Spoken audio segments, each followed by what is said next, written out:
वफाकी हुकूमत ने सिंध में पानी की किल्लत ख़त्म करने के लिए 15 छोटे डैम्स की तामीर की मंजूरी दे दी है। मज़ीद जानते हैं डॉन न्यूज़ के नुमाइंदे खावर हुसैन से। जी खावर, अपडेट कीजिएगा। जी बिल्कुल, ये बड़ा इक़दाम है। सिंध में पानी की किल्लत को पूरा करने के लिए वफाकी हुकूमत ने सिंध में 15 छोटे डैम तामीर करने की मंजूरी दी है। मंसूबे पर 15 अरब 29 करोड़ 54 लाख रुपए खर्च होंगे।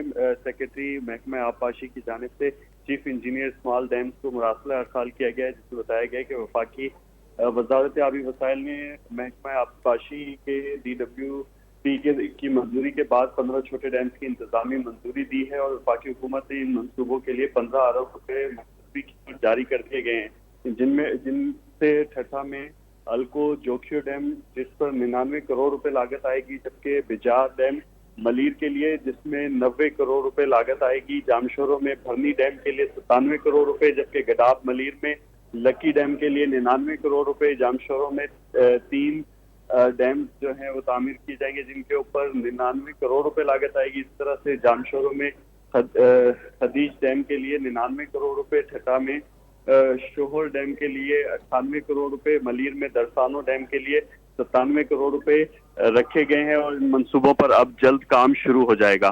जी बहुत शुक्रिया खावर हुसैन अपडेट करने के लिए।